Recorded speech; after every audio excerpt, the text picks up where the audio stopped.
जय हिंद दोस्तों। आर के मौर्य कॉमर्स क्लासेज में आपका वेलकम है। इस वीडियो के माध्यम से आपको बताने जा रहे हैं इशू ऑफ शेयर अंशों के निर्गमन से संबंधित पहला number question. Doctor BK Jha Ramnath Kedarnath publication की बुक है, ध्यान दीजिएगा। और आपको मैं बता दूं, सवाल नंबर 1 इशू ऑफ शेयर हिंदी में भी है, इंग्लिश में भी है। जिसको जैसी इच्छा वैसा पढ़ सकता है। सवाल जो होती है, जो न्यूमेरिकल क्वेश्चन होते हैं, वे केवल केवल इंग्लिश में सॉल्व होते हैं। कहता है कि issue of share at par, मतलब कि अंशों का निर्गमन। पार का मतलब होता है सम मूल्य। जैसे सम मूल्य का मतलब होता है किसी कंपनी का अंश 10 रुपए का है तो 10 रुपए में ही इशू किया जाएगा, यानी कि निर्गमित किया जाएगा। कहता है कल्पना लिमिटेड ने 10 रुपए वाले 40,000 अंशों का निर्गमन किया, जिनकी शर्तें निम्नलिखित हैं। 3 रुपया आवेदन पर, 3 रुपया आवंटन पर, 2 रुपया प्रथम याचना, 2 रुपया अंतिम याचना। सेम यही इंग्लिश में लिखा है। Kalpana limited issued 40,000 share of 10 rupees is following term: 3 on application, 3 on allotment, 2 on first call, 2 on final call. All the share were subscribed and allotted. यानी कि सभी शेयर पब्लिक द्वारा खरीद लिए गए और अलॉट कर दिए गए।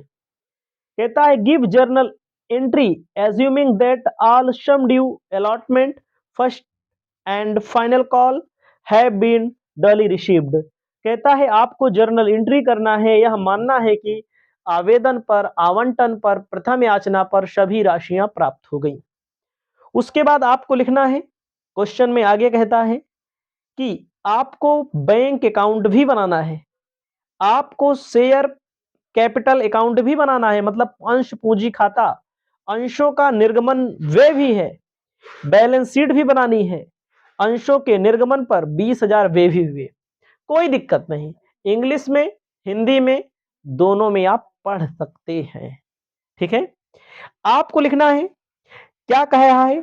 सबसे पहले question number 1 journal of Kalpana limited अपनी कॉपी में लिख लीजिएगा, सबसे ऊपर लिख लीजिएगा। क्या करना है, जर्नल ऑफ कल्पना लिमिटेड।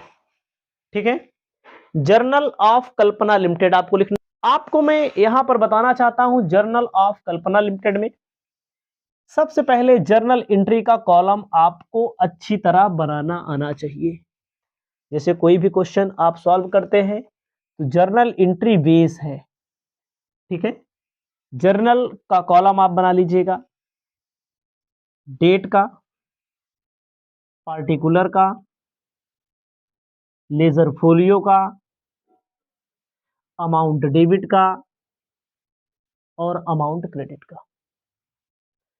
याद रखिएगा, इसको लिखिए अमाउंट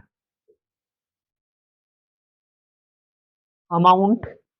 ठीक है, एक डेबिट है, एक क्रेडिट है, उसके बाद पार्टिकुलर्स, यहां पर आपको रखना है डेट। ठीक है, क्वेश्चन जो बोला है उसकी गहराई तक हमें पहुंचना है। याद रखना है क्वेश्चन की गहराई, आपको ध्यान देना है। कंपनी ने कितने अंश निर्गमित किए, 10 रुपए वाले 40,000। कोई दिक्कत नहीं है, पहली एंट्री होगी। आवेदन पर कई रुपया दिया है, एप्लीकेशन पर दिया है 3 रुपया।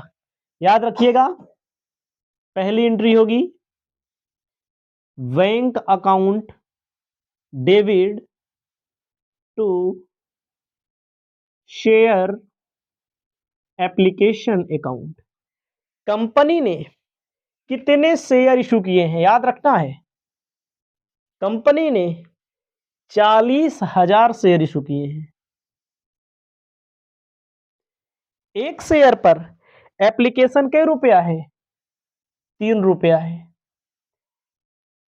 1,20,000 डेबिट में, 1,20,000 क्रेडिट। नरेशन नहीं कर रहे हैं, narration wing share application money received होता है।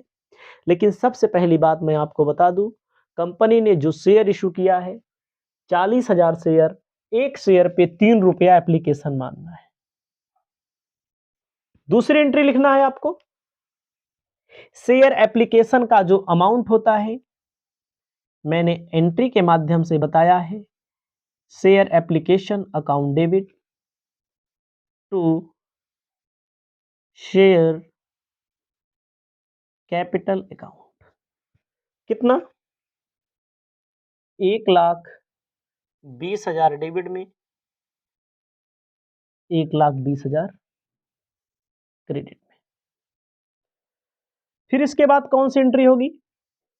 आवेदन की एंट्री हो गई। एप्लीकेशन रिसीव्ड करने की, एप्लीकेशन के अमाउंट को कैपिटल में यहां पर क्या किया गया है? ट्रांसफर किया गया है। ठीक है। तीसरी एंट्री होती है अलॉटमेंट की। अलॉटमेंट में कई रुपया लिखा है? 3 रुपया अलॉटमेंट पर भी लिखा गया है। आवंटन पर लिखा जाएगा share allotment account debit to share capital account. वही 1,20,000 रुपया यहां भी दिखाया जाएगा। क्यों? क्योंकि केवल कंपनी ने 3 रुपया एक शेयर पे, वही 40,000 शेयर है। ठीक है। उसके बाद अलॉटमेंट रिसीव करने की एंट्री क्या होगी? Bank account debit to share allotment account, 1,20,000 debit में, 1,20,000 क्रेडिट। उसके बाद क्वेश्चन में दिया गया है पांचवी एंट्री क्या है? पांचवी एंट्री फर्स्ट कॉल के लिए 2 रुपया। पांचवी एंट्री जहां अलॉटमेंट रहता है वही फर्स्ट कॉल हो जाता है। Share first call account debit to share capital account. 2 रुपया है, 40,000 शेयर है। ध्यान दीजिएगा 40,000 शेयर है। एक शेयर 2 रुपए का, 40 दूना 80,000 डेबिट में, 80,000 क्रेडिट में। छठी entry bank account debit to share first call account. 80,000 रुपया डेबिट में, 80,000 रुपया क्रेडिट। याद रखना हमारी बातों को, जो स्टूडेंट 80,000 यहां लिख लीजिएगा क्रेडिट के सामने। ठीक है, 80,000। अभी और एंट्री होगी अभी लेकिन इसमें बैंक अकाउंट बनाने के लिए भी बोला है। जब कंपनी द्वारा बैंक अकाउंट बनाया जाता है तो बैंक अकाउंट बना करके भी हम आपको समझाने का काम कर रहे हैं। पहले इतना लिखिए, देखो इसको पहले लिखिएगा अपनी कॉपी में। आपको लिखना है 7वीं entry, share final call account debit to share capital account. 2 रुपया यहां पर भी है, डेबिट वाले में 80,000, क्रेडिट वाले में 80,000। 8वीं नंबर एंट्री फाइनल कॉल का पैसा मिलेगा bank account debit to share final call account. 80,000 debit में, 80,000 क्रेडिट में। ध्यान दीजिएगा, क्वेश्चन में एक एंट्री मिली है, अंशों के निर्गमन पर इन्होंने व्यय किया है 30,000 रुपया। अंशों के निर्गमन पर व्यय, याद रखना, अंशों के निर्गमन पर व्यय। तो इसके लिए share issue expenses account debit to bank account, अंशों के निर्गमन पर इन्होंने 20,000 रुपया व्यय किया है। ये जर्नल एंट्री होगी बेसिक। क्वेश्चन में बोला है बैंक अकाउंट बनाइए, शेयर कैपिटल अकाउंट बनाइए, तमाम चीजें बोला है। ध्यान दीजिएगा, अपनी कॉपी में आपको लिखना है कौन सा अकाउंट बोला है। सबसे पहले बोला है बैंक अकाउंट, बैंक खाता बनाने के लिए बैंक अकाउंट। बैंक अकाउंट में ध्यान देना, जिस जिस एंट्री में बैंक हो, कभी आप अकाउंट पढ़े होंगे तो अच्छी तरह से ज्यादा समझ में आ जाएगा। पार्टिकुलर अमाउंट इतना ही कॉलम बनता है ज्यादातर, ठीक है। जिस जिस एंट्री में बैंक मिला हो, पहली एंट्री में बैंक मिला है ना, जिस जिस एंट्री में बैंक मिला हो, देखो बैंक डेबिट में है कि क्रेडिट में, पहली एंट्री में बैंक अकाउंट डेबिट है ना, तो डेबिट में लिखेंगे लेकिन क्रेडिट वाले का नाम लिखेंगे। क्या लिखेंगे? To share application account. कितने रुपए का? 1,20,000 था। दूसरी एंट्री में बैंक नहीं था, तीसरी में था, तीसरी में नहीं था, चौथी में था। बैंक डेबिट में है, डेबिट में लिखेंगे, लेकिन to share allotment account 1,20,000। To share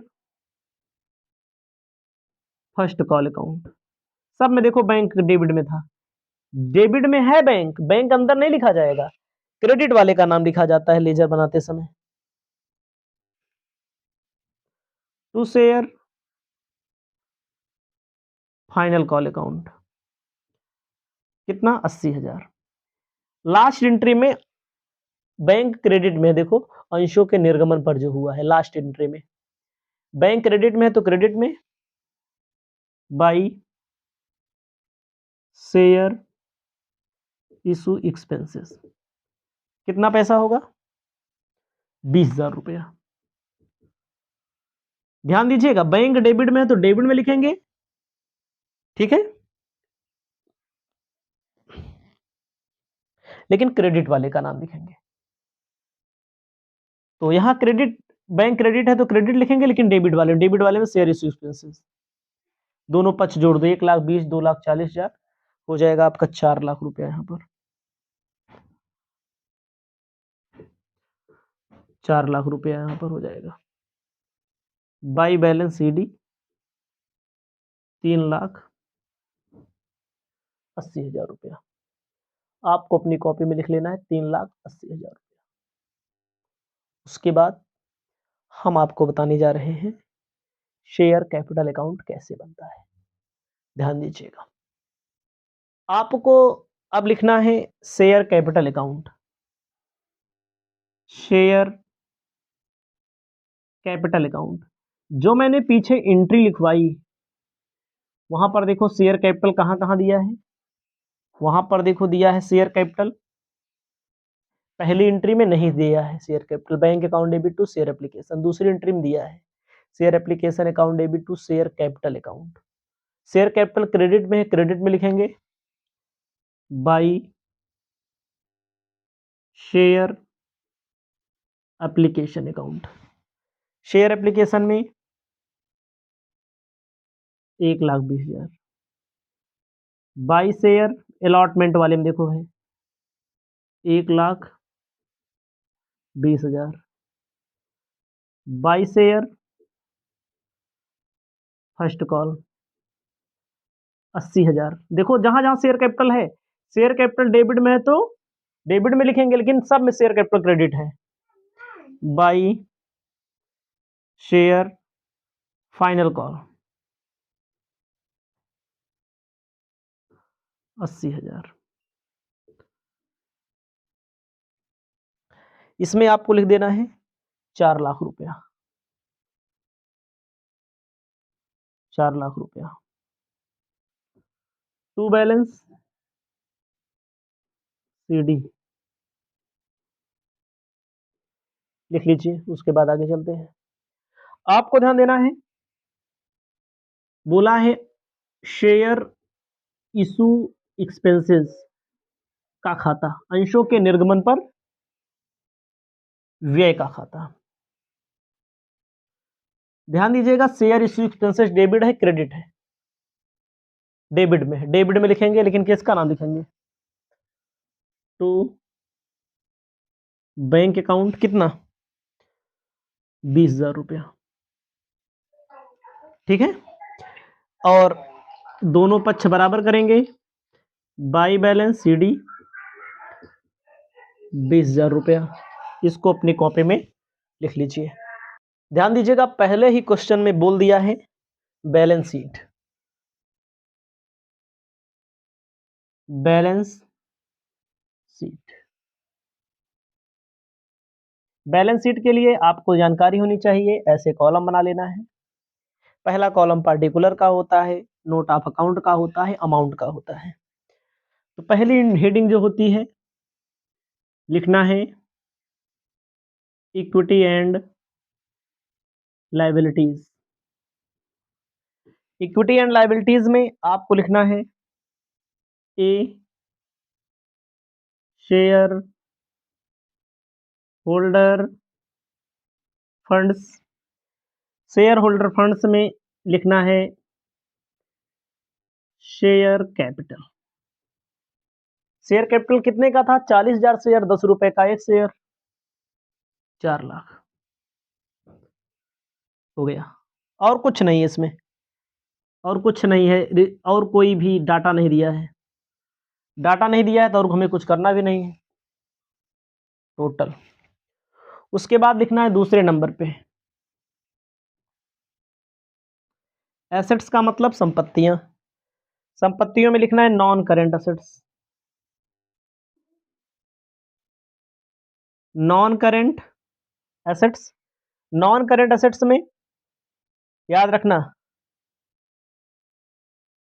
non current assets में मैं आपको बताना चाहता हूं,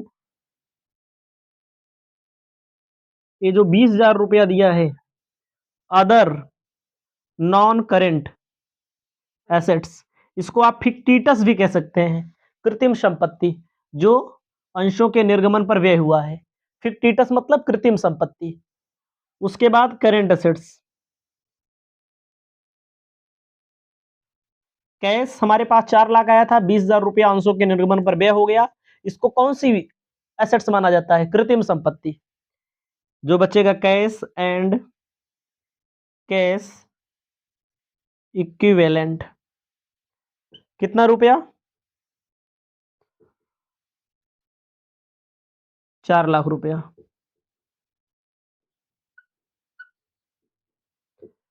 इसको अपनी कॉपी में लिख लीजिए। इसके बाद हम आपको क्वेश्चन अगला बताने का काम करेंगे।